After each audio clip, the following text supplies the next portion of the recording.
Isang elf ang nagising sa kwarto ng magulat dahil pumasok ang isang pangit na long hair tapos boy labo pa. Nagulat ang elf dahil bigla na lang siyang itinali ng lalaki gamit ang magic kadena nito sa kama. Lumapit ang lalaki at binuksan ang zipper ng hoodie, pero itigil muna natin kasi hindi ka pa nag-like. Kaya like na muna at saka natin itutuloy ang kwento. Anime Recaps Tagalog, mapapawaw ka sa sarap. Nax. Pinuntahan ni Takaoka ang tiyuhin sa ospital na weirdo dahil nagsasalita ng kakaibang salita. Kagigising lang nito sa coma, pero masayahin pa rin ito kung chicks na nurse ang kausap. Sinabi ni Takaoka na walang nakakamiss kay uncle kaya siya lang ang naroon at ipapatapon niya rin ito sa malayo kalaunan. Nag-action si uncle na parang nagma-magic kaya napabuntong hininga na lang si Takaoka. Ngunit nang gumamit ng wind magic spell si uncle ay biglang lumutang sa ere ang water bottle at baso na naroon. Kaya nagulat si Takaoka na napaisip ng ancient magical civilization at ayaw na niyang ipatapon ang weird na tito. At naging best buddies pa sila paglabas ng hospital. Saka agad na naging vlogger si uncle ng magic content pero walang views dahil akala nila kung gawa ng AI. Sa tirahan ay nagkwento si uncle ng napakapangit ng karanasan niya sa kabilang mundo, dahil tinuring siya ng mga tao doon na parang orc. Ayaw sanang makinig ni Takaoka dahil naghuhugas pa siya ng plato. Nagpatuloy si uncle ng heartbroken nitong karanasan tungkol sa isang babae na gusto niya. Pero hindi niya naiskoran dahil hindi type ng babae ang mukha niya. Ewan ko lang kung type mo siyang maka-lips to lips. Pero sa tulong ng internet ay naibsan kahit papaano ang lungkot ni uncle. Habang nagkakape ay naghanap si uncle ng depindot na cellphone. Kaya ipinaliwanag ni Takaoka na innovation ang dahilan kaya naging touchscreen na ang gamit nila. Naalala tuloy ni uncle noong nasa kabila pa siyang mundo.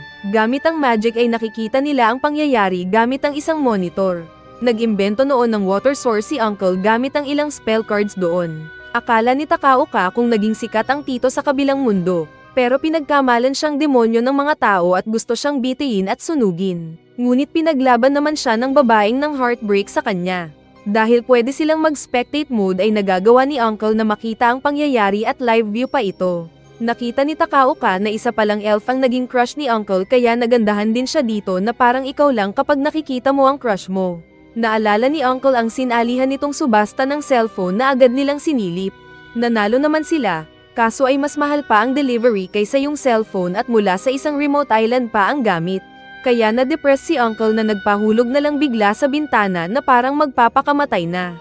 Ngunit nakita ni Takaoka na lumilipad na pala ito at nagpaalam muna bago umalis na parang jet. Pagbalik ni uncle ay may cellphone na ito. Kaya humingi ng pabor si Takaoka na kunin din ni uncle ang parcel niya para free shipping. Bumalik si uncle dala ang parcel ni Takaoka kaya nang hiram ng blade ang binata para buksan ito. Kaso ay nagulat siya ng isang dragon blade ang binigay ni uncle na mula pa sa kabilang mundo. Mayroon din palang storage skill si uncle at binalak manghugot ng espada pero hindi niya mahugat sa haba. Naglabas din ng singsing si uncle na gawa sa luha ng sirena. Pero 50 lang daw ang presyo nito nang muntik niyang ibenta sa pawn shop. Nakuha daw niya ang singsing mula sa isang dungeon na kailangan pa niyang pumatay ng maraming halimaw. Pero walang silbi sa tunay na mundo. Nagtanong si Takaoka kung mayroon bang naging chick si uncle sa ibang mundo. Kaya inilabas ni uncle ang magic screen, at ipinakita ang isang babae na may dalawang kapatid na inaatake ng isang orc. Iniligtas niya ang mga ito at pinatay ang orc. Pero pagtingin ng mga ito sa kanya ay para silang mas natakot pa. Parang napilitan na lumapit ang babae na hinawakan ang kamay niya, pero naiiyak itong naaasiwa katulad ng mga kapatid niya. Saka unti-unting umalis ang dalawang bata sa saklaw ng paningin niya. Pagkatapos daw nun ay biglang nasaktan si uncle at nawalan ng malay dahil para siyang inatake ng mga maliliit na goblin. Paggising niya ay nalaman niyang iniligtas siya ulit ng elf na tinakbuhan niya dati kaya napatanong siya. At sinabi ng elf na ginawa niya iyon para buong buhay na pagsilbihan siya ni uncle. Dramatic na lumapit si uncle sabay labas ng singsing na dala. At natense ang elf na natambo pa sa kinauupuan nito dahil hindi inasahan ang reaksyon ni uncle. Hinawakan ni uncle ang kamay niya, at unti-unting pinapasok ang singsing sa daliri ng nag-blush na elf. At dahil sinabi ng elf na I do, ay tuluyang pinasok ni uncle ang singsing. Kaya nainggit si Takaoka na biglang nag-propose ang uncle nito sa isang magandang elf at naka-jackpot. Ngunit sinabi ni uncle na hinugot din niya ang singsing at ibinenta sa isang bangko sa isang bayan. Kaya binayaran ng pera ang elf. Pero ganun pa man ay sunod ng sunod pa rin ang elf kay uncle. Tinago ni Uncle ang singsing. Saka inutusan si Takaoka na ibalik din ang Dragon Blade na tinusok naman ng bida sa butas. Pero nakarinig sila ng nasugat sa loob at napasigaw sila sa takot. Minsan habang umuulan ng malakas, ay hindi nagustuhan ni Uncle ang resulta na pang mahigit 100 sa rankings ang paborito niyang anime comics. Kaya lumabas na naman siya sa gitna ng maulan na himpapawid at hinayaan ang sarili na matamaan ng kidlat. Pero hindi siya namamatay dahil super overpower na si Uncle. Ipinakita ni Uncle ang unang pagdating niya sa kabilang mundo. Pinagkamalan siyang orc kaya isang galit na matanda ang nais siyang patayin gamit ang malaking tinidor. Pero kalaunan ay naging mabait ito at hiningi ang tulong ni Uncle na suyuin ang isang babaeng may kapangyarihan ng yelo. Napakalungkot daw ng babae kaya nagkulong ito. Samantalang ito sana ang protector ng village at tanging makakatalo sa kalaban nilang Fire Dragon. Sinabi ng babae na gusto niyang makakita ng isang pom-pom flower mula sa bundok. Kaya agad na tumalikod si Uncle para gawin ang nais ng babae. Ngunit akala lang nila dahil imbes na flower ang pinuntahan ay diretso si Uncle sa Fire Dragon at pinatay ito. At nang bumalik ay sinabi ang nangyari sa matanda. Nagpasalamat naman ito pero malungkot pa rin ang babae. Natigil sila sa panonood nang may dumating na parcel. Bumili pala si Takaoka ng gaming console para kay Uncle na surprise sana. Pero hindi na niya naitago at naibigay agad kay Uncle. Kaya labis naman ang saya ni Uncle na abot tenga ang ngiti. Isang gabi habang naglalakad na boring at malamig ang paligid ay nasabi ni Uncle na iba naman sa kabilang mundo kada magtatapos ang taon. Pag-uwi nila ay excited si Takaoka na malaman ang pamumuhay nila doon.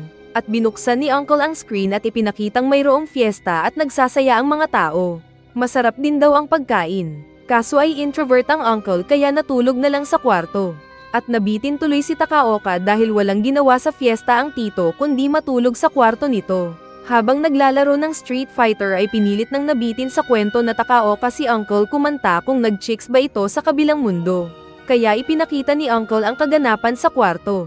Naroon pala si Mabel na naghihintay sa kanya. Sinabi ni Mabel na gusto nitong magpaturo kung paano maging malakas. Sinabi bigla ng nag-motivational speech na Uncle na hindi mahina si Mabel. At hindi siya dapat naniniwala sa mga sinasabi ng mga tao tungkol sa kanya. Dahil dito ay nagkaroon ng kumpiyansa sa sarili si Mabel, na kinamangha naman ng nanonood na Takaoka. Nagtanong si Uncle kung anong paboritong gawin ni Mabel. Kaya sinabi ng babae na gusto lang nitong magkulong at matulog sa kwarto. Nahihiya ang babae pero sinagot ni Uncle na wala daw masama sa hobby ni Mabel. Dahil maging siya mismo sa tunay na mundo ay nagkukulong din sa sariling kwarto habang magdamag at buong araw na naglalaro ng computer game. Sa tono na pangkontrabida. Dahil tuloy dito ay naging villain face din ang ekspresyon ni Mabel. Naging confident ito na ayos at mabuti pala ang pagtatamad at pagkukulong mag-isa sa kwarto. At sa saya ay nais ibigay ang ice sword kay Uncle bilang pasasalamat. Hindi na-appreciate ni Takaoka na kinonsinti ni Uncle si Mabel para maging tamad at batugan kaya tinawag na lang niya ang tito na kumain ng rice bowl. At natapos ang kanilang bagong taon na boring at walang fireworks. Isang babae ang naglalakad na nakakita kay Uncle na nagsasalita mag-isa na parang baliw. Kaya nasabi ng babae sa sarili na hindi na siya dadaan doon. Pero natigil siya nang banggitin ni Takaoka ang pangalan niya. Ito si Sumika at magkababata sila ng ating bida. At close sila noon na may payakap-yakap pa. Nagkamustahan sila at nag-blush ang babae nang ayain ni Takaoka sa tirahan nito. Matapos ihatid ni Sumika ang binili ay nagpunta siya sa apartment ni Takaoka dahil gusto yata ng masahe. At dahil walang nagbukas ng pinto ay pumasok na lang ang babae. Nakita niya ang makalat na kwarto at isang mahabang buhok sa sahig kaya sumimangot. Kasabay noon na dama po ang kagagaling sa paglipad na Uncle sa balkon. At pareho silang natigil nang buksan ni Uncle ang pinto. Dahil dito ay mabilis na dinaluhong ni Uncle ang kawawang babae para sana burahin ang memorya nito. Ngunit bago pa man tuluyang mabura ang memorya ni Sumika ay mabilis na dumating si Takaoka at sinipa ang mukha ni Uncle. Nagpapigil lang si Uncle nang sinabi ni Takaoka na kaibigan niya ang babae. At patawa-tawa itong sinabi na kaibigan din siya. Sa mesa ay nagpapaliwanag sina Uncle at Takaoka na sinabing may kapangyarihan talaga si Uncle. Para daw maniwala ay gusto ni Sumika ng ebidensya. Ngunit sinabi ni Uncle na kailangan may kapalit na bayad. Nag-blush si Sumika nang maramdaman ni Uncle na may pagkagusto ang babae kay Takaoka. At parehong tumanggi ang magkababata. Nainis na sinabi ni Sumika na tumigil na ang dalawa sa pagkukumpara ng tunay na buhay sa anime. Nagkwento tuloy si Uncle patungkol sa isang true-to-life love story na tragedy, na kinaiyak ng na-touch na Sumika. Pero pinabisto ni Takaoka na mula lang ito sa video game na nilaro noon ng tito niya. Kaya nainis ulit ang babae. Mabilis na nagpunta si Uncle sa likod ni Sumika at binasa nito ang memorya ng babae. Nalaman niyang nagpalit ng damit ang babae at naligo bago pumunta sa apartment ni Takaoka. Kaya napahiya si Sumika na may balak palang kumain ng jumbo cheesy hotdog. Mga babae talaga pa simple kunwari. Natigil sila nang kumatok sa pinto ang delivery boy ni Shopee. At nagkaroon ng pagkakataon si Sumika na sabihin kay Takaoka na palayasin si Uncle at makikihati siya sa upa. Alam ni Takaoka na may balak ang babae kapag nasolo siya. Ngunit mas gusto ni Takaoka pa rin na makasama ang weird na uncle kaya tumanggi ito. Dahil dito ay naging madilim ang aura ni Sumika na masama ang tingin kay Uncle. Isang araw pag-uwi ni Takaoka ay nagulat siya pagpasok sa apartment dahil may kasama ng iba si Sumika na halos yakapin ang babae. Namula si Takaoka nang makitang isa itong babaeng elf, pero alam niyang si Uncle na nagbagong anyo. Umiiskor pala si Uncle kapag wala si Takaoka. Bago ang pangyayari, habang nagkakape ng umagang iyon ang ating mga bida, ay nakatanggap ng email ang channel nila na nasa English, at hindi ito maintindihan ni Uncle kaya binasa ito ni Takaoka. Nalaman nilang na-demonetize pala ang channel nila dahil hindi umabot ng 4,000 ang subscribers ni Uncle. Nagtaka ang binata kung bakit maraming views si Uncle pero kaunti lang ang subs. At nagalit siya nang makita si Uncle na nakikipagsagutan pala sa mga viewers niya sa comment section kaya kaunti ang nakasubscribe. Nagkakaproblema sila kaya naalala ni Uncle ang experience sa ibang mundo noong maatake sila ng 1,000 halimaw at masira ang barrier ng kaharian. Ipinakita ulit niya ang kwento gamit ang spectator screen. Namamangha si Uncle dahil sa malaking protection barrier ng syudad. Pero nagpakita kasi yung elf na sinabing utak orc ba siya. Kaya tuloy natakot yung mga tao na inakalang orc nga siya.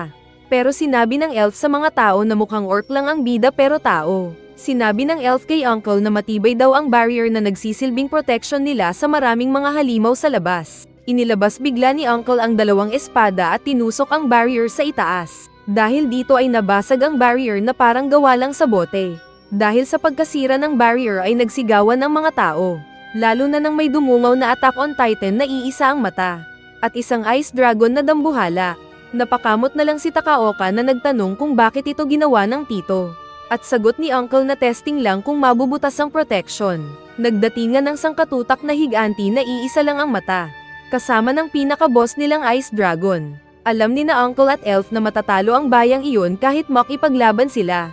Ganun pa man ay inilabas ni Elf ang isang magical sword mula sa sariling inventory. At sinabi kay Uncle na tumakbo na ito at magtago. Pahiro na lumipad si Elf para salubungin ang mga higanteng halimaw. Pero naibangga siyang bigla sa muling naayos na barrier, at nasaktan ang mukha ng elf na nahulog. Ipinaayos pala ulit ito ni Uncle dahil kinausap niya yung mga spirit na nagbabantay sa barrier. Nagsaya ulit ang mga tao dahil ligtas sila. Pero may ilan na nakita ang pangyayari at pinagdudahan si Uncle. Ngunit dumating ulit si Elf na inagaw ang atensyon ng mga tao na nakalimutan si Uncle. Kalaunan ay sinabi ni Elf na nagpapaganda na hindi niya sasabihin ang nangyari sa mga tao kapalit ng dinner date nila ni Uncle. Masaya si Takaoka na inakalang makaka-score na si Uncle. Pero tumakbo pala ito kinagabihan bago ang dinner. Dahil sa isip niya ay isang extortionist ang elf na kapag inilibre niya ay hindi na ito titigil sa pagpapabili sa kanya. Kaya napabobo na lang si Takaoka sa isip. Dumating si Sumika na ayaw si Uncle kaya gumagawa ito ng dahilan para paalisin si Uncle. Pinagtawanan ng babae ang trabaho ni Uncle na YouTuber dahil hindi daw ito trabaho. Pero sumagot si Uncle na dahil may boss siya, kontrata at sumasahod, ay normal pa rin itong trabaho. Kaya sinabi ni Sumika na paano magkakaroon ng iba pang kasama si Takaoka kung naroon si Uncle. Nagka-idea si Uncle na makitira na lang doon si Sumika at magkakwarto sila ni Takaoka. At checkmate ang reaction ni Sumika. Pero hindi daw interesado si Takaoka sa kapwa lalaki, at mabilis na lumabas ng pinto dahil may bibilhin. Nang sila lang dalawa ay sinabi ni Uncle na maganda si Sumika. Pero friendzone lang siya kay Takaoka. At nais niya itong bigyan ng love life advice. Kaso ay naging rude ang babae na sinabing wala pang tunay na love life si Uncle kaya paano siya maniniwala. Dahil dito ay nasaktan si Uncle na pumasok ng kanyang kwarto. Kaya nakonsensya si Sumika na sumunod para sana humingi ng pasensya. Ngunit nagulat siya ng isang chicks na elf ang kaharap na nagpakilalang auntie ni Takaoka. Kaso ay nakita ng babae ang pantalon ni Uncle sa baba. Gamit ang mahika ay kunwari kumatok si Uncle Elf sa kubeta at nagsalita si Uncle sa loob. Kaya naging komportable si Sumika na hinawakan ni Uncle sa balikat. At ito na yung pagkakataon na pagpasok ni Takaoka ay inakala niyang umi-score si Uncle. Pero nagbibigay lang pala ito ng romantic advice kay Sumika. Binalak pang lansihin ni Uncle si Takaoka pero alam na ng bida na ito ang tito niya. Sinabi ng binata na kung may kakayahan naman palang magbagong anyo si Uncle ay bakit hindi niya ito ginawa sa kabilang mundo para hindi magmukhang orc. Kaya ipinaliwanag ni Uncle na kapag nagbago kasi siya ng anyo ay kasamang magbabago ang ugali niya. Ngunit nang sinabi ni Takaoka na maglaro sila ng computer game, ay hindi napigilan ni Uncle na Uncle pa rin mag-isip. At para itong bata na sumunod kay Takaoka para maglaro ng Tekken. Kaya napanganga na lang si Sumika. Pagdating ng hapon ay naalala ng dalawa ang kanilang bisitang dalaga. Kaya tinabihan nila ito sa mesa. Nais nilang alalahanin ang nakalipas ng magkababata, kaya inayos ni Uncle si Takaoka at ipinakita sa magic screen ang memorya nito. Nakita nila ang dating paaralan at masayang naalala ni Sumika ang nakaraan. May isang batang lalaking siga na pangit at uhugin ang nakita nila sa screen. At binubuli nito si Takaoka na may sariling memorya. Nagtanong si Sumika kung sino ito. At sumagot si Takaoka na ito pala si Sumika noon. Kaya nahihiya si Sumika dahil ganun pala siya kapangit noon sa paningin ni Takaoka. Akala niya kung isa siyang sweet and kind looking girl noon pero isa palang demenyitang bata na mukhang hindi naliligo. Sinong ganyan kaloka noong bata pa pero chicks ngayon, mag-comment na sa baba. Iyon pala ang dahilan kaya parang lalaki ang trata ni Takaoka sa kanya. Dahil sa napanood ay naalala ni Uncle si Elf na ganun pala ang turing sa kanya. May natanggap silang email na nagsabi kung anong gawin ni Uncle. Kaya nag-livestream ang naging elf para maglaro ng computer game. Nagreklamo siya kay Takaoka dahil siya lang pala ang nakikita sa livestream. Ngunit laking gulat nila nang magka 200,000 views ang video at naging masaya si Takaoka. Pero naalala ni Uncle yung mga lalaking naging malambot dahil sa chicks at nasaktan ang pride nito. Kaya bigla siyang nag-transform mula sa cute na elf sa pagiging pangit na uncle. Naikinashock naman ng kawawang Sumika na hindi pa rin alam na ang inakala niyang si auntie ay siya din palang si uncle. Ipinakita ang nakalipas noong bata pa sina Sumika at Takaoka.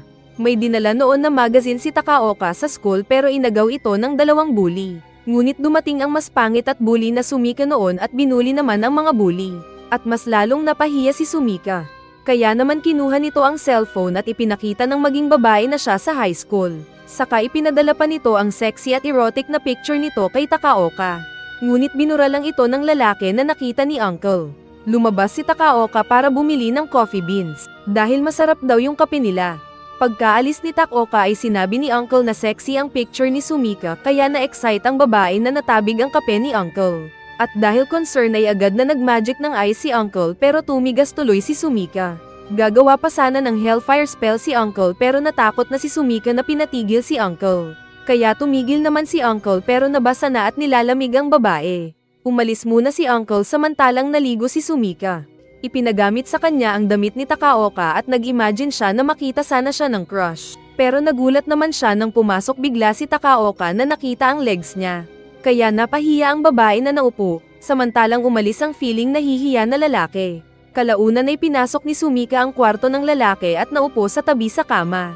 Humingi ng pasensya ang lalaki pero sinabi ng babae na masaya daw ito. Saka tinitigan nga ni Takaoka ang flawless legs ni Sumika.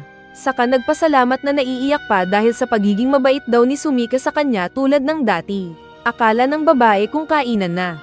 Pero dumating bigla si Uncle na handa sa laban dahil nag-signal pala si Takaoka ng emergency gamit ang flag. Saka hiningi ng naluluha sa saya na Takaoka na burahin ni Uncle ang memorya niyang pagkakakita sa legs ni Sumika. Ngunit ayaw naman daw ng babae para may alaala si Takaoka. Kaso ay mas excited si Uncle sa binili ni Takaoka. Uminom sila ng beer. Kaya naalala ni Uncle noong unang pagkakataon siyang uminom. Saka binuksan ulit nito ang mahiwagang screen at nakita nila noong 20 pa lang si Uncle. Pero sa isip ng dalawa ay mukha pa rin itong Uncle. Umiinom si Uncle nang dumating ang chicks nitong elf. Nagtanong ang elf kung bakit biglang sinara ni Uncle ang barrier noon. Pero pinakain na lang siya ni Uncle ng masarap na itlog. Nagtanong si elf kung paano naging malakas si Uncle. At sumagot ang huli na nag-training kasi siya araw-araw. Kaso ay hindi naniniwala si elf dahil noong unang beses silang magkita nang tinatalo ng isang legendary dragon si elf, ay iniligtas siya ni Uncle gamit lang ang isang tirada. Nagtanong si Elf kung ilang halimaw pa ang pinatay ni Uncle para magkaroon ng chicks. At naisagot ni Uncle na pinatay niya ang isang fire dragon. Dahil hindi naniniwala ang Elf ay inilabas ni Uncle ang isang bote na lalagyan ng apoy na mula sa fire dragon. Nagsawa na si Uncle sa kakukwento at nais maglaro ng computer kaya umalis. Saka binigyan pa siya ni Takaoka ng bagong laro para hindi na umistorbo. Nakita ni Sumika at Takaoka na inaya ni Uncle si Elf na sumunod sa kwarto niya. Pakipot pa ang babae pero sumama din nang hilahin siya ng nakainom na Uncle. Nasabi ni Uncle na mahirap palagi ang sitwasyon niya ngunit salamat at naroon si Elf na tumutulong sa kanya. Kaya natouch ang Elf na handa nang ibigay ang katawan para kay Uncle habang buhay. Ngunit sinabi bigla ni Uncle na hanggang sa paghatid na lang ang Elf. Saka kaagad na isinara ang pinto para matulog. Kaya kawawa ang Elf na naiwan sa labas na nag-expect pa naman ng masarap. At nabitin din sina Sumika at Takaoka. Kinabukasan ay galit si Elf na nagtanong kung anong lakad nila ni Uncle. Pero bakas sa mga mata nito na umiyak siya magdamag dahil kay Uncle. Nainis si Sumika na pinainom ng isang lata si Uncle. Kaya nalasing ang matanda. At binalak ni Sumika na iuwi si Takaoka pero ayaw ng lalaki. Sinabi ni Uncle na siya na lang ang maghahatid sa kanila saka gumamit ito ng wind spell. At nakita na lang ni Sumika at Takaoka na lumilipad na silang tatlo sa ere sa ilalim ng buwan kasama ni Uncle na lasing at wala sa sarili. Na kinatakot ng dalawa. Nagkwento si Uncle nang minsang muntik na daw siyang patayin. Kagagaling lang niya noon sa isang dungeon nang may mag-abang sa kanya sa labas. Isang babae na nakahod na palaging nakasunod kay Uncle. Biglang umatake ang babae gamit ang ice weapon nito. Pero hindi na binunot ni Uncle ang espada nito para ipagtanggol ang sarili. Nadaganan siya ng dumating na babae at nakita niyang ito si Mabel. Nagagalit si Mabel dahil buhat ng pinatay ni Uncle ang fire dragon, ay naging wala na siyang puwang sa mundo. Kaya naawa naman si Uncle na nagtanong kung ayos lang ba si Mabel dahil naging maputla daw ito. Saka biglang nanghina ang babae na nawalan ng malay. Kaya kinaladkad ni Uncle ang babae para miuwi sa apartment nito na kinadismaya ng mga nanunood. Sa kwarto ay inayos ni Uncle ang walang malay na babae. At paggising ni Mabel ay binigyan siya ni Uncle ng pagkain. Doon ay naikwento ni Mabel na sinira ng mga tao ang bahay niya. At pinagpili siya kung gustong maging alipin o umalis na lang. Kaya pinag-ice niya ang paa ng mga tao at pinaliguan ng malamig ang kanilang village chief. Dahil dito ay hindi na makabalik sa village ang babae. Pero sinabi ni Uncle na pwedeng maging adventurer si Mabel gamit ang kapangyarihan nitong yelo. Dahil iyon ang ginagawa ni Uncle para makasurvive sa mundong iyon. Sinabi ni Mabel na matigas na ang puso niya at ipinapakita ito ng armas niyang espada na gawa sa yelo. At sinabi pa ni Mabel na ayaw na siya ng mga tao dahil sa kanyang ugali. Ngunit pinuri ni Uncle ang maganda nitong mukha at makulay na mata. Kaya nag-blush ang nahihiyang babae. Kasabay ng pag-crack ng ice sword nito. Napansin ni Mabel ang singsing sa kamay na inilagay daw pala ni Uncle noong natutulog si Mabel. Nag-aalangan pa ang babae nang sabihin ni Uncle na susuportahan siya ng buong buhay nito. Dahil dito ay natunaw ang espada ni Mabel bilang pagpapakita na naging malambot ang puso. Pero sinabi ni Mabel na hindi daw niya matatanggap ang inakala niyang pag-ibig ni Uncle. Pero muling ibinalik ni Uncle ang singsing sa kamay ng nalilito na babae. Lumapit si Uncle at sinabing matulog na doon si Mabel dahil gabi na. Kaya inakala ni Mabel na yung kuweba niya ang gusto ni Uncle lalo na noong inaamoy na siya ng matanda. Humingi ng pera panligo si Mabel. Pero nang sinabi kasi ni Uncle na ibenta nito ang singsing para may pangsuporta habang buhay, ay biglang nagalit si Mabel at muling lumabas ang yelo nitong armas. Mabilis namang dumpensa si Uncle na narinig sa labas. Kaya dumating si Elf na binuksan ng pinto. Pero nagulat siya nang makita si Uncle na itinali ang armas ni Mabel, at nagmumukha itong naglalaro ng paborito mo. Kaya nagselos ang Elf lalo na nang makita ang singsing sa daliri ni Mabel. Seryosong inilabas ni Elf ang espada at pinalaya sa pagkakatali si Mabel. Saka din mabilis na ginamitan ni Mabel ng yelo si Uncle. At ito daw yung kwento kung paano muntik patayin si Uncle. Pero para kina Sumika at Takaoka ay kasalanan din niya. Nagtanong si Elf kung gusto ba talaga ni Mabel na maging asawa si Uncle. Hindi sumagot si Mabel pero maluwag ang ngiti nito at nagbablush. Saka nagkwento pa ito na pwedeng si Uncle ay galing din sa clan ng unang samurai knight na ninuno ng Ice Clan nila. Nagkwento pa si Mabel kung anong kahilingan ng unang taga-Japan na nere-incarnate sa kabilang mundo. At hihingi sana ang warrior knight ng espada na kayang pumatay ng Diyos, pero tinabig na ni Elf ang kwento at sinabing alam na niya ito mula sa mga nabasang libro. Kaya naiyak tuloy si Mabel na napaluhod dahil hindi interesado si Elf. At tanging pagkukwento lang ang alam ni Mabel. Nakonsensya naman si Elf na niyakap at pinatahan si Mabel na tumigil sa pag-iyak. Nagtaka si Takaoka kung paano ba napunta sa kabilang mundo si Uncle. At nagselo si Uncle dahil noong siya ang mahayla sa kabilang mundo ay wala naman siyang nakausap na wishing god. Hinanap nila ang pinakaumpisa ng pagkapadpad ni Uncle sa kabilang mundo. At nalaman nilang binuhay siya mula sa isang buto. Nakakita siya ng mga adventurers na sinubukan niyang kausapin. Pero pinagkamalan siyang orc kaya binugbog. Kahit pa noong bayaran niya sila ng pera. Habang binubugbog si Uncle, ay narinig nilang may nagsasalita sa background pero nasa ibang lengguwahe. Kaya ginamit ni Takaoka ang translation app at naintindihan nilang nagtatanong ang boses kung anong skill ang gusto ni Uncle. At saktong sa oras na iyon ay nag-wish si Uncle na gusto niyang maintindihan ang salita ng lahat ng makakasalubong niya kasama ng mga adventurers na nambubugbog sa kanya. At ito ang nakuhang skill ni Uncle kaya nasabi niyang hindi siya orc. Binuhay naman siya pero dinakip para daw ibenta dahil akala pa rin nila kung isang orc na nagsasalita ng wika ng mga tao. Binenta nila si Uncle pero 3 piso lang daw ang halaga nito. Pero nang magbenta sila ng panghilod ng likod ay nagkakahalaga ito ng mahigit 100. Kaya nagulat silang nanunood at nagka-nosebleed pa ang magtiyo dahil mas mahal pa ang halaga ng panghilod ng likod kaysa kay Uncle. Dinala si Uncle sa kulungan ng mga nahuli nilang magical beast at nilagay sa isang basement. Muntik na daw mamatay si Uncle dahil nakalimutan na siya doon ng may-ari. Akala ng dalawa na nawawalan na ng katinoan si Uncle dahil kinakausap nito ang liwanag ng buwan.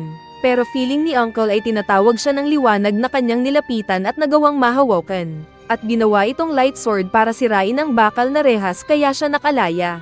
Dito napagtanto ng mga bida na dahil may kakayahan si Uncle na kausapin ang kahit ano ay nakausap niya ang light element. Habang palabas si Uncle ay pinatakas din niya ang mga nakakulong na halimaw doon. Sa labas ay inakala ni Uncle na mababait ang mga iniligtas niyang hayop. Pero kinagat siya ng unang cute na hayop na biglang naging halimaw. Naging halimaw din ang iba pa na pinagkakagat ang tao na naroon. Naalala ni Uncle ang nilalaro na computer games at ginaya ito. Marami siyang pinatay na mga halimaw at naligtas ang lalaki. Pero natakot ito dahil mukhang orc si Uncle para sa kanila. Para sa kaligtasan ay tinapon ni Uncle ang lalaki palayo.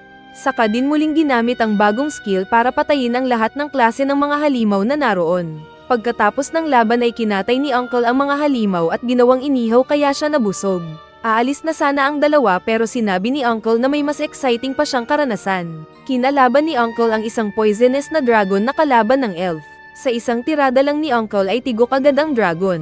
Pero nang lapitan niya ang elf ay pinagkamalan ulit siyang orc ni elf. Pero gentleman si Uncle na ibinigay ang jacket kay elf at sinabing dapat lang niyang tulungan ang babae. Nagpasalamat naman ang elf. Kaso ay hindi na itago ng elf ang pagkaasiwa sa bida na nais patayin dahil sa pagmumukha nitong orc na mortal na kalaban ng mga elf. Pero nakontrol nito ang sarili na itinago ang kutsilyo sa magic vault. Dahil first time ni Uncle na makita ang vault ay akala niya kung nasaksak ng elf ang sarili.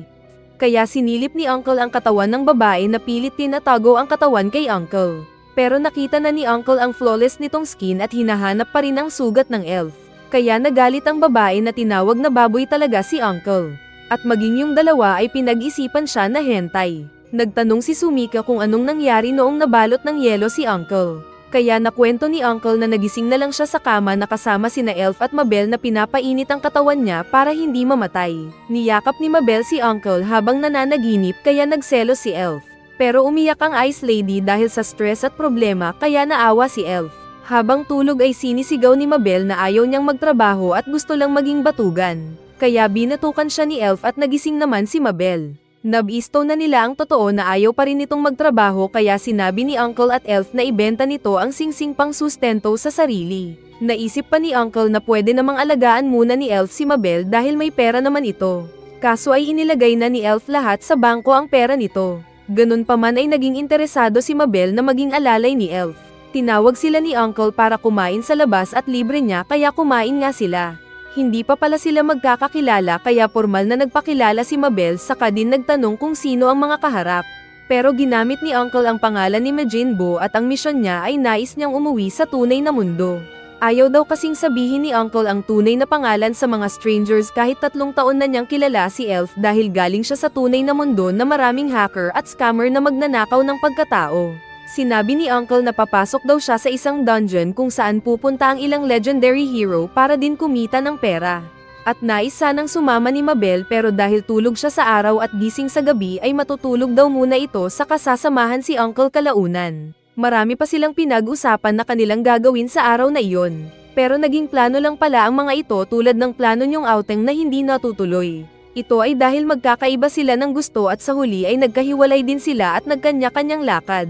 Nagising si Elf sa isang kwarto at nagulat siya dahil nakatayo na sa loob ng kwarto si Uncle. Inakala ng Elf na naroon siya para pumasok sa kuweba. Ngunit yung hooded sweatshirt pala ang gusto ni Uncle dahil hindi pa ito binabalik ni Elf. Ayaw ni Elf ibalik ang sweater kaya ginamit ni Uncle ang magic kadena at tinali yan ang babae. Lumapit si Uncle at binuksan ang zipper. Dahil hindi niya rin matatanggal ang sweater ay tinanggal ni Uncle ang magic kadena. Kaya nasuntok siya ni Elf. Nakita ni Elf na malakas ang pagbagsak ni Uncle kaya binendahan niya ang ulo nito saka din mabilis na lumabas ng kwarto. At muling napahiya si Uncle sa pamangkin nito. Habang naglalakad ay nakita ni Uncle ang isang patay sa kalsada. Kaya pinasok niya ang kwarto ni Elf kasama ang natutulog na Mabel at mabilis na tinignan ang tiyan nito. Kaso ay nakita ng matanda ang tinatago ni Mabel na ninakawan ng dangal. Sinabi ni Uncle na may killer virus daw sa bayan at makikita ito sa paligid ng pusod. Kaya nag-relax si Elf. Pero siya din ang isinunod ma-inspect ni Uncle kaya napatawa rin si Mabel. Kaso ay pinagalitan siya ng mas matandang babae. Nakita nilang nasaktan bigla si Uncle. Dahil siya pala ang may virus sa loob ng katawan na diniretso niyang inilabas sa CR. Nagpatuloy sa pagkwento si Uncle at ipinakita ulit ang buhay sa kabilang mundo. Minsan ay napagkamalan siyang halimaw ng ilang mga adventurers. Pero lahat ng mga ito ay madali niyang natalo at natakot ang mage na babae. Pero sinabi ni Uncle na tao siya kaya nawala ang takot ng babae. Pero yung mga lalaki ay natatakot pa rin sa kanya. Pero nang malaman nilang naroon din siya para labanan ng pag-atake ng mga goblin ay saka sila tumigil. Kalaunan ay dumating ang maraming goblin army at sinalubong agad sila ng magpapabida na Uncle pero napalo tuloy siya ng mga batuta ng kalaban. Ngunit dahil malakas naman siya ay wala siyang sugat. Sinubukan ni Uncle na tumalon-talon at tusukin ang mga goblin pagbaba. Pero umiilag ang mga ito at napapagod lang siya. Kaya nainis siya at ginamit ang lakas at hinati ang bundok na nadurog at tinabyunan ang mga kalbo. Kaya natalo ang mga kalaban. Kalaunan ay masaya ang adventurers dahil ayos lang daw kay Uncle na hatiin ang reward nila ng patas. Naging comfortable din ang feeling ng mga adventurers kay Uncle at napagkatiwalaan na nila ito. Kaya masaya si Takaoka na pinanood ang Uncle na mayroong natagpuan na kaibigan sa ibang mundo. Ngunit sinabi kasi ni Alicia na nakita nito noon si Uncle na inayos ang shield ng city na siya din lang pala ang nangsira noon. Kaya nag-isip si Uncle at nagtanong kung sinabi na ba ito ng babae sa iba. Pero hindi daw. Biglang ginamit ni Uncle ang memory removing spell kay Alicia na hindi na nakagalaw at natamba. Saka din mabilis na nilapitan ni Uncle ang dalawang lalaki at tinanggal din ang memorya ng mga ito na parehong nahilo. Hindi daw ito ang una at huli na nagkita sila. Dahil sa muli nilang pagkikita ay muli siyang inatake ng mga adventurers dahil pinagkamalan ulit siyang orc. Nang matalo ulit ang mga adventurers saka muling nagpakilala si Uncle sa mga ito. Naroon daw ang mga adventurers para patayin ang ilang halimaw. Sa isip ni Uncle ay si Supersonic ang inilalarawan ng babae. Pero nadismaya siya nang makita ang inakalang kalahi ni Sonic na target ng mga adventurers dahil malaki lang pala itong hedgehog. Sinubukang kausapin pa daw ni Uncle ang malaking hayop kung bakit ito umaatake sa mga tao, dahil ayaw niya itong patayin. Akala ni Uncle kung nagkaintindihan na sila ng hayop. Pero dahil hindi niya maunawaan ang tunog ng hayop ay nainis si Uncle at sinunog ang kawawang malaking hayop. Kaya muling napahanga ang mga adventurers sa lakas ni Uncle. Natigil sila sa panonood nang nagring ang cellphone ni Sumika kaya naisip nilang ibalik ito sa babae. Lumipad sila dahil sa magic ni Uncle. Nakita nga nila si Sumika pero may kasama itong ibang lalaki. Kaya inakala ng bida at ni Uncle kung kadate itong iba. Sinabi ni Takaoka na hindi sila makikialam basta respetuhin ng lalaki ang babae. Pero ang totoo ay malungkot ang lalaki na sinabing iwan siya ni Uncle sa ibang lugar. Sinabi ni Uncle na magpakita pa rin siya kay Sumika pero bibigyan niya muna ng magic si Takaoka para din magamit nito. Hindi nila alam na bully pala ang lalaking pangit na inakbayan si Sumika at tinatawag siyang mag-beach at matulog. Biglang nagpakita si Takaoka sa harap nila kaya nagulat si Sumika na nagtanong kung anong ginagawa ng lalaki doon. Sinabi ni Takaoka na naroon siya para ibalik ang phone ng babae. Siga daw ang pangit na kaakbay ng babaeng two-timer na nakatingin kay Takaoka. Pero nagbago ang reaksyon ng bida nang maalala na ito yung kaibigan niyang si Chucky noong bata pa sila. Pangit na ito ngayon pero ang cute niya noong bata. At naalala din siya ni Chucky na biglang naging mabait din dahil may bromance sila noon. Nakita rin ni Sumika si Uncle na ipinakilala kay Chucky na ito yung YouTuber na ipinakilala. Kaya sumaya naman si Uncle na lumapit sa inakala niyang fans niya. Kaso ay hindi pala siya kilala ni Chucky na nagtatanong kung sino si Uncle. Habang nag-uusap sina Uncle at Chucky ay sinabi ni Takaoka na hindi niya inakala na boyfriend pala ng babae ang dati niyang kay-barkada. Sinabi din niyang normal lang ito dahil maganda naman si Sumika. Pero tumanggi ang babae. Nagtanong at nag-blush si Sumika kung anong gagawin ni Takaoka kung sakaling masamang tao ang maging boyfriend nito. Kaya ginamit ni Takaoka ang invisible spell at nag-iwan ng peking Takaoka at Sumika na nakatayo. Sa kagamit din ng magic ay inilipad ang babae sa mas mataas na bahagi ng isang gusali. Sinabi ni Takaoka na hiniram niya ang ilang magic ni Uncle. Saka sila nag-date sa loob ng isang classroom na sila lang. Habang nag-uusap ay naalala nila ang kanilang kabataan. Ginamit ni Takaoka ang memory viewer kay Sumika at nakita nila ang isang bata na kinakalaban ni Sumika. Binalak ng bata na sakta na ang babae pero siya ang naitapon. Dumating naman ang batang Takaoka na pinakalma si Sumika at dinamayan. Feeling nila ay hindi dapat pinapanood ang mga iyon. Saka tumayo bigla si Sumika at nagbulong kay Takaoka at nagpasalamat dahil sa palagi nitong pagtulong sa kanya noong bata pa sila. Nasa sweet moment sila nang biglang may pumasok na kaklase ni Sumika. Nag-react ito dahil may lalaki ang kaibigan niya. Nagpakilala si Takaoka na childhood friend ni Sumika. Nagtanong bigla si Siwai kung naging maganda daw ba si Sumika sa mata ng bida. Dahil maraming mga boys daw ang kaklase nila. Biglang gusto ni Takaoka na makipagpalitan ng contact number si Siwai sa kanya at ibigay ang phone number ng mga lalaki. Dahil sa isip niya ay gusto daw niyang patayin ang mga ito dahil karamihan sa mga college boys ay nilalasing ang mga babae at iniuuwi. Na ayaw niyang mangyari kay Sumika. Proud si Alicia na magpakilala bilang hero sabay tusok ng espada nito sa lupa. Pero nasira ito. Kaya naiyak si Edgar at binatukan siya ni Regia dahil bagong bili lang pala nila ang espada. Sinabi ng mga ito na bagong adventurer lang sila kaya wala pa silang pera pambili ng maraming armas. Ginamit ni Uncle ang memory viewer ni Alice at ipinakita noong naging sikat na hero ang tatlo kung saan pinagsasaya ito ng mga tao. Sila daw kasi ang pinagbigyan ni Uncle ng credit sa mga ginawa nitong pagtalo sa mga halimaw. Sinabi ulit ni Alicia na parang si Uncle yung nag-ayos ng barrier ng isang syudad.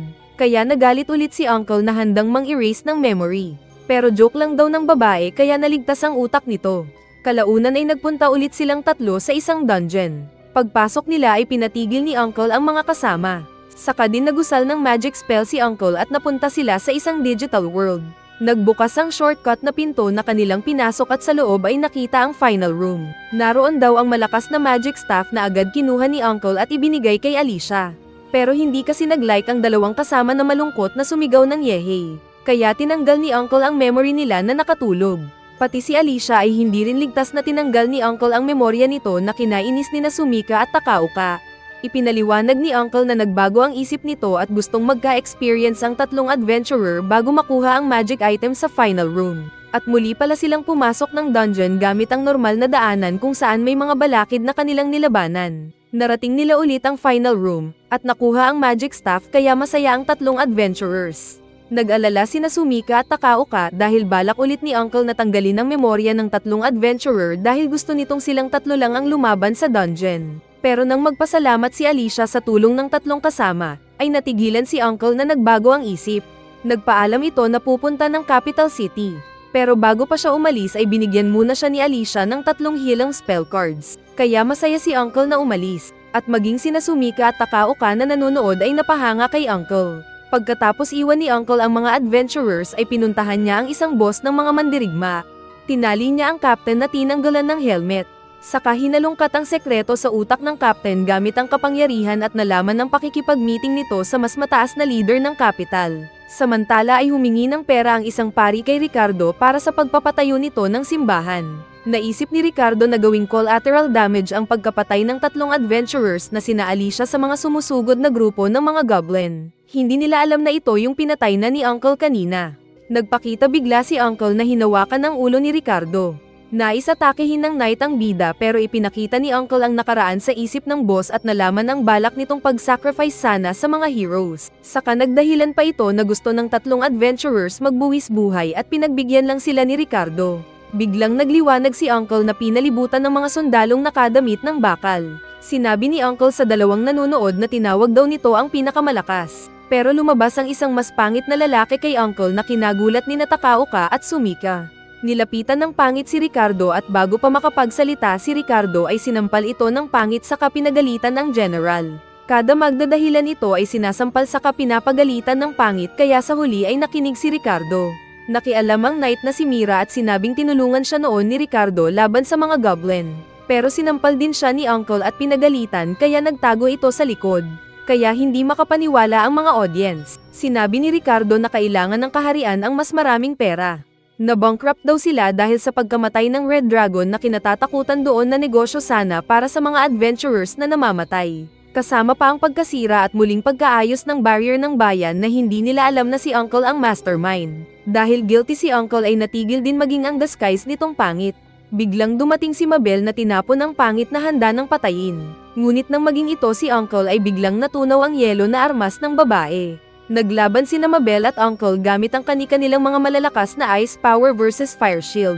Mabilis ang kanilang paggalaw samantalang masaya naman ang mga nanonood na mga sundalo. Pero hindi alam ng mga ito na imaginary spell lang pala yung pinapanood nila samantalang nasa tabi ang tunay na Mabel at Uncle na nag-uusap. Naging knight daw si Mabel ng kaharian at mas malaki ang sahod nitong pera kaysa maging adventurer. Kaya sumali nga ang babae. Sinabi ni Mabel na kapag manalo siya sa laban nilang dalawa ay magiging tauhan niya si Uncle. Kaya game din na lumapit si Uncle at umasta na may gagawin sa babae na nag-blush lalo nang sabihin ni Uncle na cute nga ito. Ayos na sana pero bigla silang natigil nang pinagmamasdan na sila ni Ricardo. Hindi daw kasi maganda ang illusion na nagawa ng dalawa kung saan mas pangit silang dalawa na naglalaban. Sinabi ni Ricardo na hindi niya kinuha si Mabel para maging spy ng mukhang orc na Uncle. Saka sinabing sis auntie na ito kaya nataranta ang babae. Ngunit biglang naging masama ang aura niya na agad inatake ng espada si Uncle na nakasangga. Agad itong nagpalabas ng yelo na power at nais atakehin si Ricardo. Hindi na siya napigilan ng mga knights kaya marami sa kanila ang namatay sa kanyang ice power na galamay. Hindi rin nagsayang ng oras si Uncle na agad nagsummon ng magic sword. Sa kabuong bilis na inatake si Mabel at sinira ang kapangyarihan na kumokontrol sa babae. Itinuro ni Uncle ang pari na guilty sa pagkontrol kay Mabel na naalimpungatan ang sarili at nagtanong kung anong balak gawin kay Mabel. Sinabi ng pari na para mapatay ang bida. Ngunit sinabi ni Uncle na hindi daw dahil ang gusto ng pari ay para manyakan si Mabel kaya napanganga si Takaoka. Nagtanong si Uncle kung gusto ba talaga ni Ricardo na makipag-partner sa corrupt na pari. Saka kinonsensya ito patungkol sa pagtitiwala ng mga tauhan nitong sina Alicia sa kanya.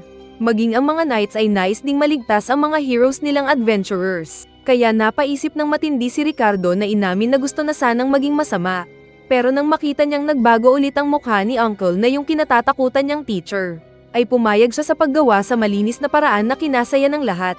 Bigla pang nag-transform si Uncle sa pagiging Red Dragon na nagbabaga ng apoy at sinabi kay Ricardo na humingi lang siya ng patawad kina Alicia at ng dalawang kasama nito. Saka din ito agad na lumipad palayo. Biglang pumangit si Takaoka dahil may tumubo sa mukha. Dahil daw ito sa paggamit nito ng magic spell noon na ibinigay at pinahiram sa kanya ni Uncle. Para gamutin ito ay kinailangan ni Uncle na turuan si Takumi kung paano mag-transform. Saka sabay pa silang pumangit at naging dinosaur na kinatakot ng babae. Dahil sa init ng panahon ay hindi gumana ang computer ni Uncle kaya siya natakot.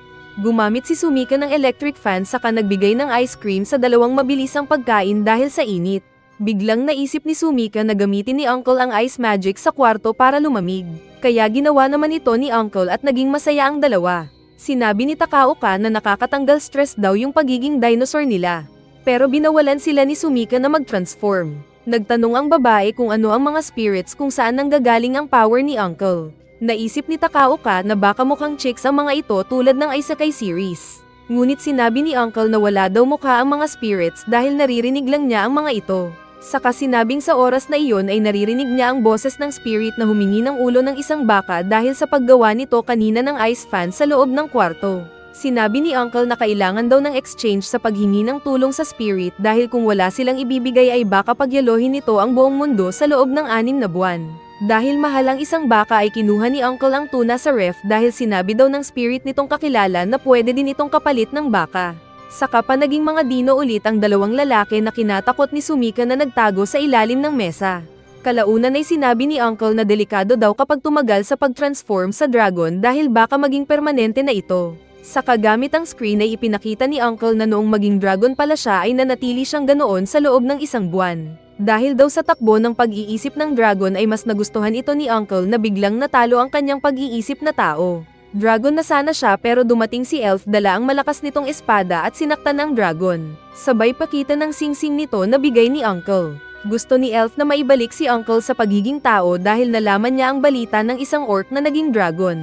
Umatake ng fireball ang dragon na iniwasan ni Elf. Saka nag-teleport at tinaga ang peking dragon sa likod na nahulog. Sinundan ni Elf ang nahulog na si Uncle at idinikit ang noo dito at sabay silang nahulog.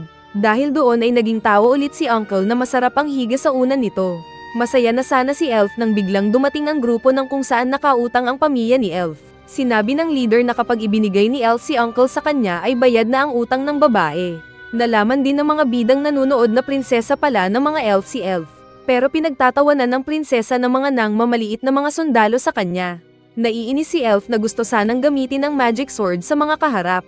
Ngunit dahil sa contract na pinirmahan ni Elf na siya ang pambayad kung hindi nakabayad ang kaharian nila ay magiging asawa niya ang lalaki. Nahihirapan si Elf dahil sa pagkakaposas ng leeg nito, nang biglang magising si Uncle na ginamitan ito ng espada. Kaya nasunog din ang kontrata na hawak ng bully. Nagpasalamat si Uncle kay Elf dahil sa pagkakapalaya nito sa kanyang pagiging dragon. Pero dahil pinalaya nito si Elf ay nakabayad na siya. Ngunit ayaw ni Elf na iwanan siya ni Uncle, saka nag-blush pa ito dahil may gusto sa otako. Kaso ay sa isip ni Uncle ay talagang nais siyang patayin ng babae. Dumating ang isang galit na higanteng unggoy na sumama daw doon sa dahilang nais lang nitong kalabanin ang narinig nitong malakas na dragon. At ayaw umalis na walang laban. Agad naghanda si Elf na bubugbugin daw ang lahat.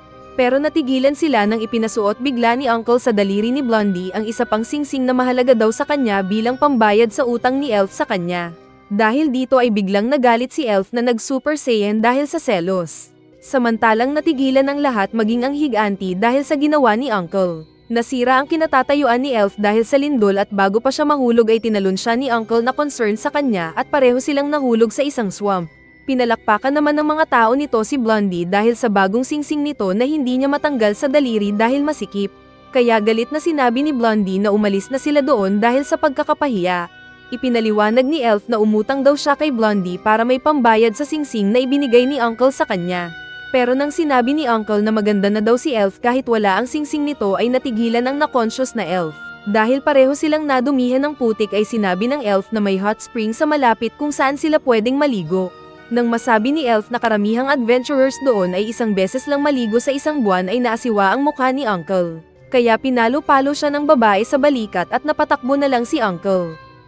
Isang araw ay dumating si Siwai para tignan ang apartment ni Takaoka. Pero nagulat ito nang lumabas sa likod niya ang pangit na si Chucky na nakangiti ng pangit na feeling close. Dumating si Takaoka na nakakatakot din ang aura.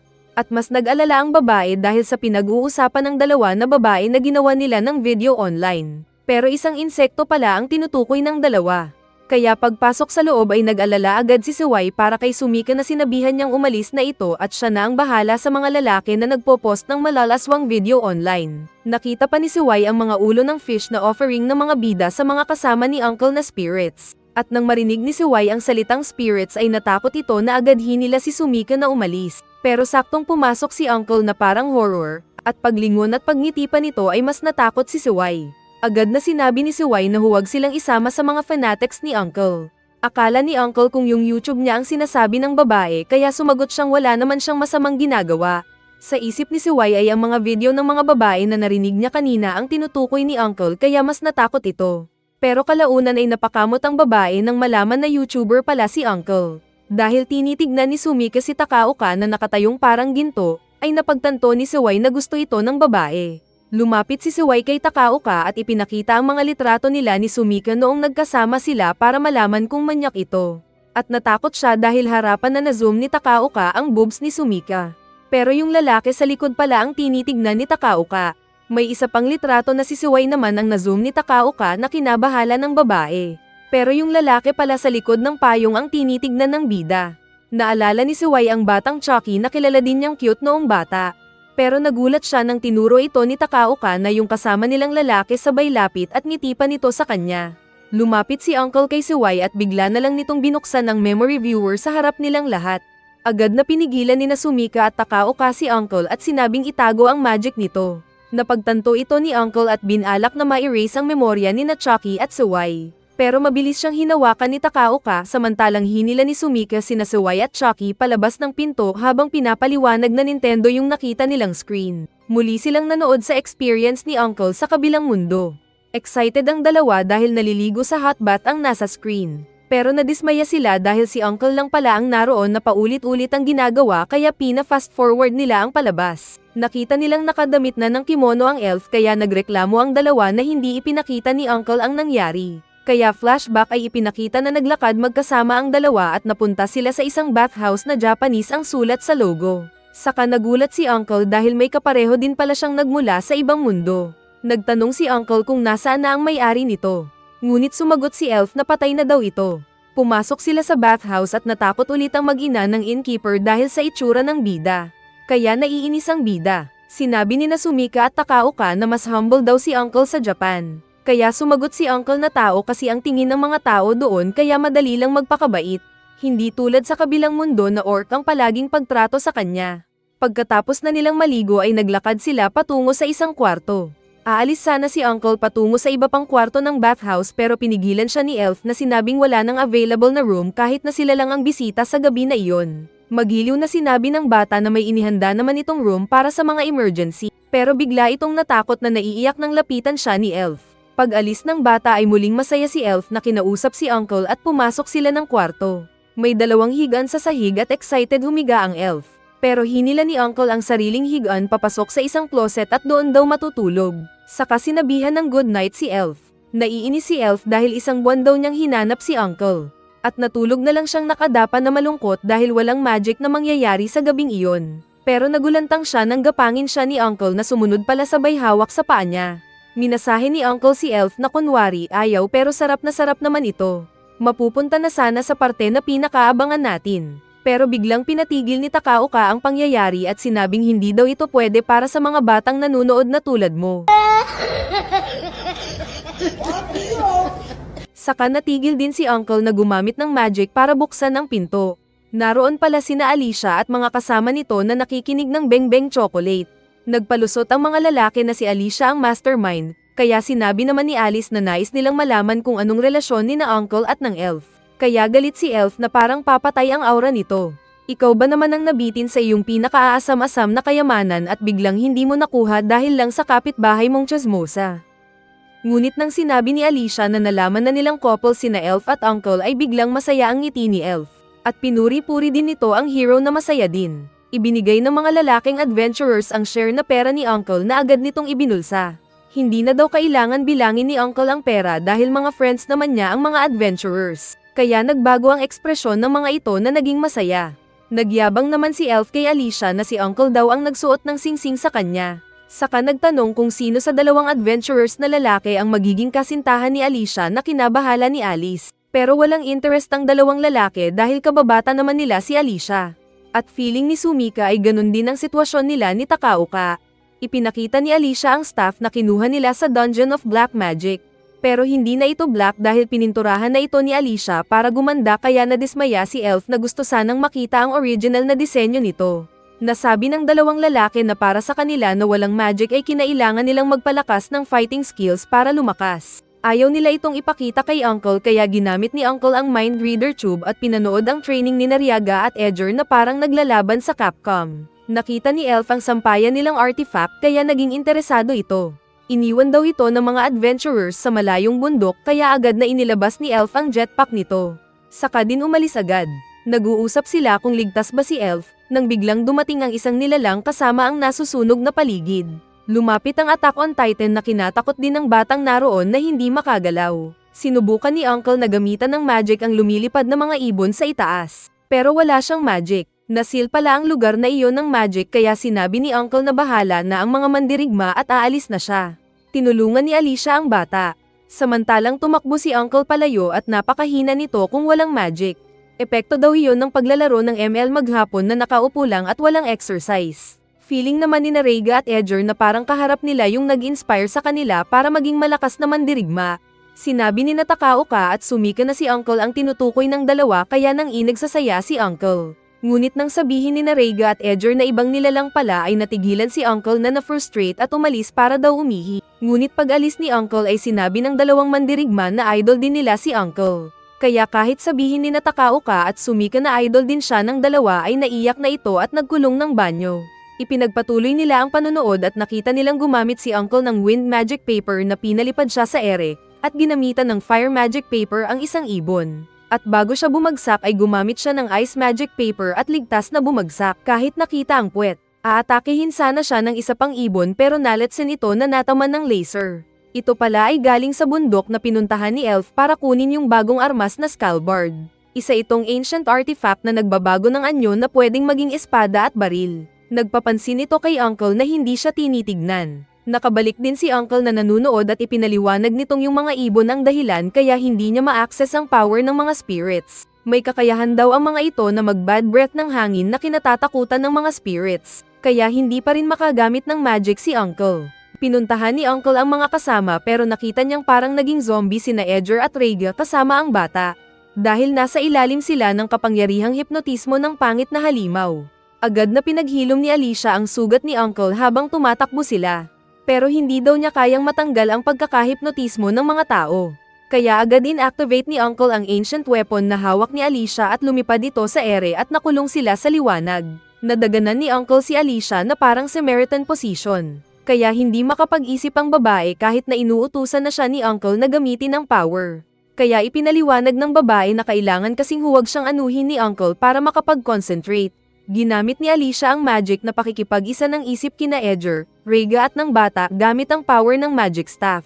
Kaya nakalaya ang mga tao sa pagiging zombie. Ngunit pagtalikod ni Alicia ay naroon na ang halimaw na balak siyang suntukin. Pero bigla niyang ginamit ang fighting skill ni Reiga at sinuntok ang halimaw sa tiyan na naitapon. Ito daw ang side effect ng paggamit ni Alicia sa magic ng staff na kapag nakipag-isa siya ng isip sa iba ay nakukuha din niya ang skills ng mga ito. Dahil nasaktan ng halimaw ay tumakas ito na sinunog pa ang bakod at nagtawag ng mga fire beast. Pinigilan ni Uncle ang pag-atake ng mga fire beast gamit ng kadena. Saka din naghanda ng magic circle para magtawag ng water spirit. Umatake ang mga nakatakas na fire beast. Ngunit lahat ng mga ito ay kinagat ng mga water spirits na parang ahas at dinala sila sa ere. At sa utos ni Uncle ay kinagat ito ng water spirits kaya tigok silang lahat. Saka din umulan sa paligid dulot ng water power ni Uncle kaya natigil ang problema. Nagpasalamat ang nanay at tatay sa mga adventurers at mga heroes kahit sinasabi ng mga ito na hindi sila ang dahilan nito. Samantalang inayos naman ni Uncle ang hot spring pool na binalutan niya ng barrier. Nasabi ni Reiga na malakas daw ang barrier kaya ipinaliwanag ni Uncle na nakagawa na siya dati ng mas malaki na ganon. Kalaunan ay pinuntahan ni Alicia si Uncle na naliligo sa hot spring. Dahil nasira ang bahay ay nagmix na ang lalaki at babae. Inakala ni Uncle na walang damit ang babae pero kitang-kita pa rin naman ang bakat ng nasa loob. Hindi alam ni Alicia na natastes ang sinulid ng damit niya kaya biglang nakita ni Uncle ang tinatago niya. Kaya agad gumamit ang bida ng memory erasing spell sa sarili at nag-nosebleed siya. Nagulat si Alicia nang masabi ni Uncle na kakabente lang niya. Akala kasi ni Alicia na nasa mahigit 30 na si Uncle dahil sa itsura nito. Ngunit nalaman ng babae na mas bata pa ito ng ilang buwan sa kanya. Sinabi ni Alicia na wala daw siyang memorya sa kanyang isipan bago siya maging 9 years old. Sinabi nitong gamitin ni Uncle ang power para alamin kung ano ang nangyari. Pwedeng naging biktima daw ng goblin ang mga magulang nito. Basta ang alam lang niya ay naligtas siya ng ilang mga sundalo at dinala sa isang monasteryo at binigyan ng pangalan na Alicia.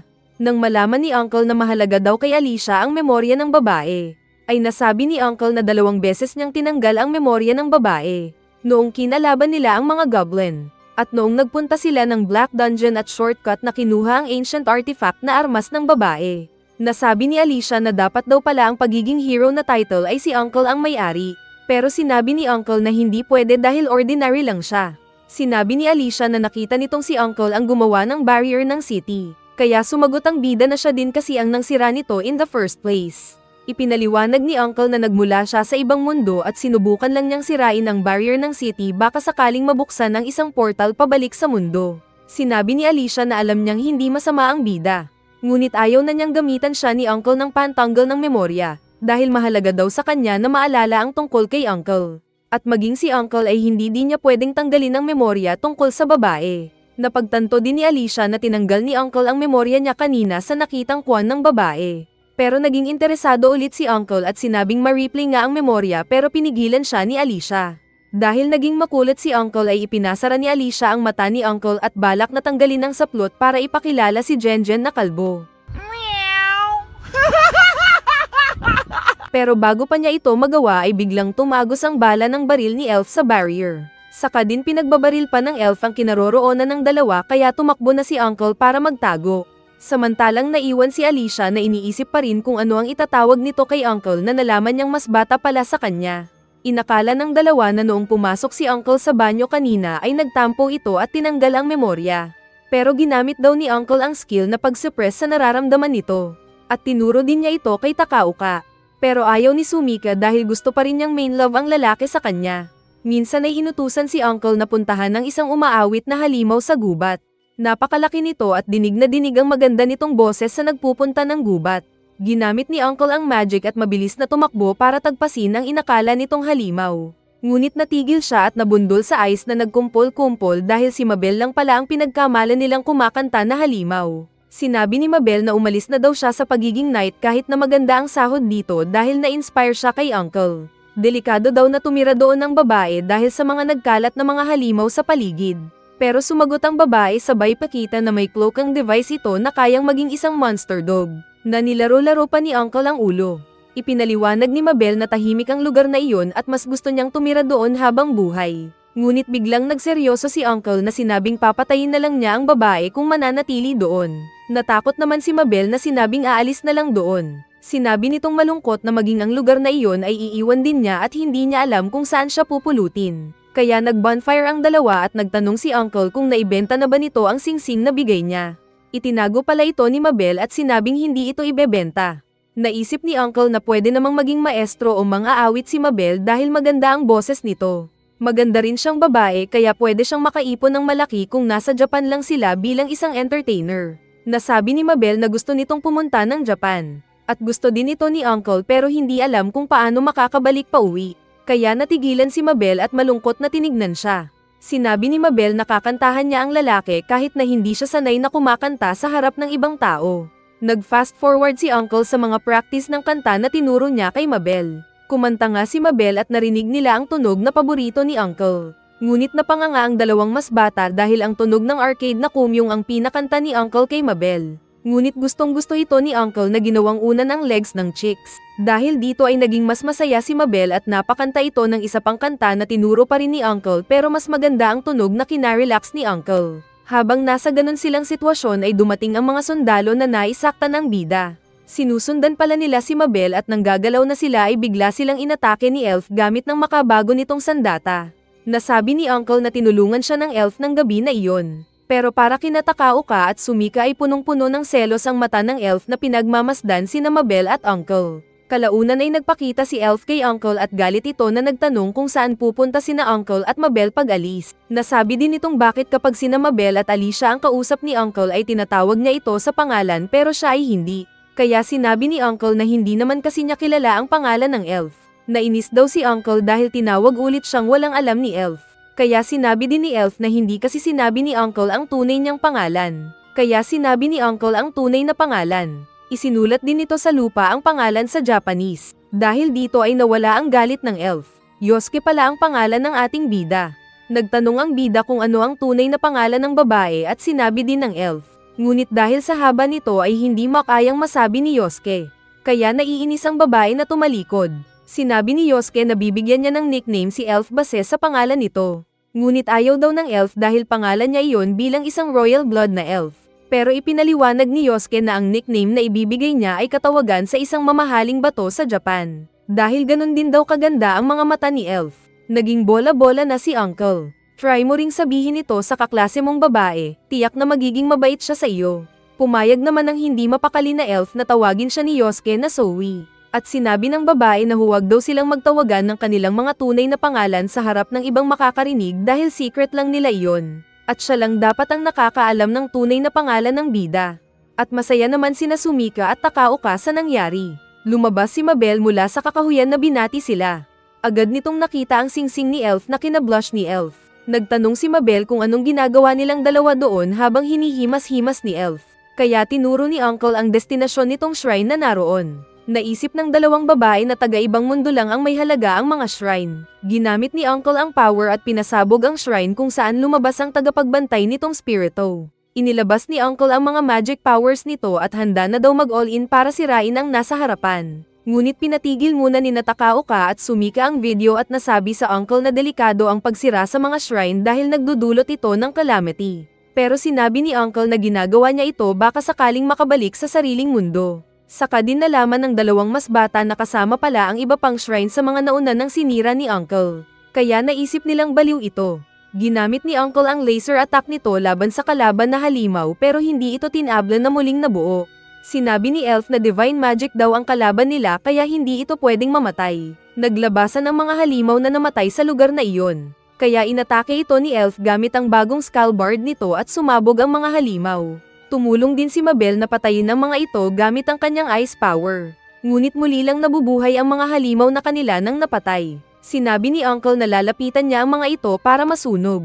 Ngunit paglapit niya ay nagpower ang malaking multo kay Uncle na natigilan sa pag-atake. Bigla niyang hinarap sina Elf at Mabel. At wala sa sarili na nagpalabas ito ng malakas na fire phoenix. Habang papalapit ang apoy ay mabilis na tinalon ni Elf si Mabel kasabay ng pagtapon nito ng magic barrier gamit ang papel. Kaya naligtas silang dalawa ni Mabel at hindi nasunog. Samantala ay hindi pa rin nakalaya si Uncle sa kapangyarihan ng kalaban. Nagpalabas ng espada si Uncle, pero mabilis na dumating si Reagan na sinuntok ang mukha nito na naitapon. Dumating sina Alicia at ng dalawang adventurers doon para daw labanan ng singing demon. Namukan siya ni Elf kaya nagulat din si Alicia na si Elf pala ang balak nilang tulungan. Kaya masaya din si Sumika at Takaoka dahil nagkakasama ang mga chicks ni Uncle. Napagtanto ng mga adventurers na si Uncle pala ang inakala nilang orc na sinuntok ni Rega.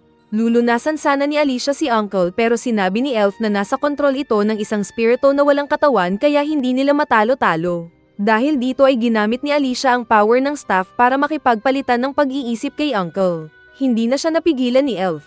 At nakita niya ang sekreto ng ating bida na mahilig sa paglalaro ng computer noong bata pa ito. Nagising ulit si Alicia na hawak na ng mga kasama. Sinabi nitong may kadiliman daw sa pag-iisip ni Uncle at nasabing kaharap ng batang Uncle ang isang masamang box na inimpluwensyahan siya. Tumayo naman si Uncle na sinabing huwag siyang pagtawanan ng mga kasama dahil sa bagay na hindi nila alam. Kinuha ni Uncle ang kulungan ng Red Dragon na tinalo niya at itinapon sa malaking multo na kalaban nila. Naging malaki ulit ang dragon na sinipsip ang kapangyarihan ng malaking multo. Balak daw ni Uncle na hayaan ang dragon na higupin ang kapangyarihan ng multo sa kanya ito tatalunin. Sinabi ni Alicia na mas lalong lumakas ang dragon dahil sa pagkain nito ng kapangyarihan ng isang god. Paano daw niya ito tatalunin kung sakaling kontrolin ng dragon ang utak niya? Kaya napanganga si Uncle dahil wala pala itong plano.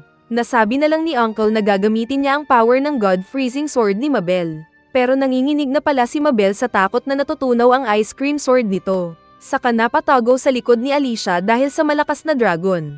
At napakamot na lang sa ulo ang mga tao. Sinabi ni Elf na tatalunin pa rin nila ang kalaban. Gamit daw ang espada niyang rechargeable ng malakas na power. Balak niyang gamitin ang power ni Uncle para ma-charge ito at atakehin ang dragon sa isang tirada lang para patayin ito. Nasabi ni Alicia kung paano nakapag nakontrol ng dragon ang utak ni Elf. Pero may protection stone daw sa noo ng babae kaya hindi ito mangyayari. Sinabi din ni Elf na dapat mabilis nilang aatakehin ng dragon habang nasusunog siya ng firepower ng dragon. Kaya natigilan ang mga adventurers dahil mamamatay daw si Elf kapag ganun ang proseso. Kaya ipinaliwanag ni na Elf at Uncle na tinalo na nila minsan ang dragon kahit wala pa yung God Freezing Sword na armas ni Mabel. Dahil dito ay nasabi ng mga adventurers na wala palang silbi yung espada ni Mabel. Kinausap sandali ni Alicia si Uncle at sinabing hindi pa nito nasabi ang sekreto ni Uncle na nalaman niya sa mga kasama. Aksidenteng naipaalala niya ang natanggal sa memorya ni Uncle sa pool. Kaya sinabi ni Uncle na gawin na lang nila ulit. Sang-ayon sana si Alicia pero biglang sumigaw ng malakas si Elf at ipinakilala daw sina Alicia kay Mabel. Nagpakilala din si Mabel ng walang confidence. Pero dahil excited sina Alicia at ng dalawang lalaki na makilala siya ay proud siyang nasabi na dati siyang knight. Kaya nasayangan ang mga kaharap dahil hayahay ang trabaho na iyon. Muli silang bumalik sa sitwasyon na nasa laban sila kontra sa dragon. Itinaas ni Elf ang dalawang kamay na parang nagpapabuhat kay Uncle. Kailangan daw kasi niya ang bilis ni Uncle. Pero naaasiwa si Uncle kaya ginamit nito ang kadena para buhatin ang elf na nadismaya. Sinabi naman ng masayang Mabel na hindi na nila kailangan ang tulong niya. Kaya malaki ang ngiti nito na nagpaalam para umalis na. Pero siya pala ang apple of the eye ng dragon dahil siya ang may hawak ng ice sword. Kaya napatago ulit siya sa likod ni Alicia. Ngunit mas nabahala siya nang sabihin ni Uncle na gamitin nilang patibong si Mabel para atakehin ang dragon. Hindi na nag-isip si Mabel na bigla na lang tumakbo para atakehin ang dragon. Pero natigil siya nang magtapon ng malaking bato ang kalaban. Buti na lang at mabilis siyang sinaklolahan ni Alicia gamit ang espada at sinira ang bato. Ito daw pala ang skill ni Edgar na kanyang nakupya. Kaya napahanga si Mabel. Nang sila na lang ay naramdaman ni Uncle na kunwari lang pala matapang si Elf kanina dahil natatakot ito. Sinabi ng Elf na ginawa niya iyon para mabuhay ang teamwork ng mga kasama nila at hindi maramdaman ang nangyari sa kanya noon. Naintindihan daw ito ni Uncle at nagtitigan sila habang busy sa laban ang mga kasama. Nakita ng dalawa ang pagiging seryoso ng sitwasyon kaya naghanda sila para isakatuparan ng plano. Pinatigil muna ni Takaoka ang palabas dahil na-touch siya dahil sa ganda ng fantasy na napapanood. Nang ayos na ay muli niyang pinaplay ang video. Tumalon sina Zoe at Yosuke palipad sa dragon. Nagpalabas ng fire breath ang dragon na sinangga ni Yosuke gamit ang power nito. Saka din binalaan si Zoe ng mga armas ng dragon na dapat niyang iwasan. At malakas niyang hinagis ang babae sa ere. Ginamit ni Elf ang booster ng armor para makalapit sa dragon. Nasinabayan din ni Mabel ng kapangyarihan ng kanyang espada at sinaktan ng dragon. Sinamantala din ito ni Yosuke na nagpalabas ng energy vault sa himpapawid at pinag-charge ang espada ni Zoe. Dahil sa lakas ng puwersa ng dragon at lakas ng puwersa ng kapangyarihan mula kay Elf ay nasira ang espada ni Mabel. Kaya nasaktan ng mga nabasag na yelo ang mga adventurers. Ganun pa man ay inactivate ni Zoe ang tunay na lakas ng armas nito kaya ito humaba. Naging mahaba itong laser sword na mabilis niyang ginamit pang atake sa dragon. Pagkatapos mawala ng dragon ay natigilan si Zoe na nakatayo sa ere. Pero agad siyang sinalo ni Uncle na concern sa kanya at hinawakan ang kamay. Kaya masaya ang babae na hinila ang bida at magkahawak silang nahuhulog sa ere. Hinawakan ng mahigpit ni Zoe ang kamay ni Yosuke saka din sinabing nagtagumpay sila. At sa unang pagkakataon ay hinila ni Yosuke ang elf na kanyang binuhat. Kaya sumandal naman si Zoe. Kaso ay naamoy kasi ni Uncle ang amoy ng ulo ni Elf na amoy na sunog na popcorn. Kaya tuloy nahiya ang Elf na gumalaw-galaw kaya sila nahulog. Mabilis din na muling hinuli ni Uncle ang apoy gamit ang mahiwagang bote. Dumating ang mga kasama nila at patawa-tawa na sinabi ni Mabel na dapat siyang purihin ni Uncle dahil sa pag-assist nito. At nagulat siya nang purihin naman siya ng bida. Nagpasalamat din si Uncle sa mga kasamang naroon dahil sa kanilang tulong. Saka sinabi kay Mabel na proud ang Ice Clan dahil sa kanyang ginawa. Bumulong si Alicia na mabuti daw at pinuri siya ng bida. Kaso ay loko-loko itong Mabel at kunwari malakas na sinabing gusto daw mabuhat ni Alicia. Kaya hinuli nga siya ni Uncle sa balakang at inilipad din sa ere at napawaw siya sa sarap. Pagbaba nila ay gusto din daw ng mga lalaki ang lumipad kaya pareho silang dinala ni Uncle. Samantalang galit sa selo si Elf kaya tinuro ni Alicia si Mabel na salarin. Inakala daw ni Mabel na nakakatawa ito pero naiinis ang dalawang babae sa kanya. Kalaunan ay nagpasalamat ulit si Uncle kay Mabel ng gabi na kantahan siya at makatulog. Sinabi ni Mabel na secret lang nila ito pero binigyan ulit ni Uncle ng singsing si Mabel na muling kinainis ni Elf. Saka sinabi pa kasi ni Uncle ang tunay nitong pangalan sa dalawa pang babae kaya mas nainis si Elf. Kaso ay mas gusto ni na Alicia at Mabel ang nickname niyang iba. Sinuntok-suntok siya ni Elf kaya nahulog yung bote na nilagyan niya ng apoy. Sinabi ni Uncle na may nakita siyang pangyayari sa dibdib ng apoy. Kapag nagamit niya ito ay pwedeng maging daan para makaalis siya ng mundong iyon. Mas lalong inilabas ni Elf ang espada at desperado na naisirain ang bote na tinatago ni Uncle. Inakala ni Sumika na ginamit nga ni Uncle ang dragon kaya siya nakabalik sa mundo. Ngunit pinigilan siya agad ni Takaoka na huwag ma-shortcut ang kwento. Lumabas muna sila saglit at kumain ng ramen. At sa daan pag-uwi ay naalala ni Takaoka na marami na pala silang pinagdaanan kasama ang tito at si Sumika. Naging masaya na daw siya sa ganun na pamumuhay. Palagay na daw si Takaoka kay Uncle na inakala niyang mabait. Ngunit biglang nagbukas ang memory viewer screen. Sa pagtatapos ng series ay nakita na lang ng nag-alala ulit na Takaoka na inaresto pala si Uncle at ikinulong noon.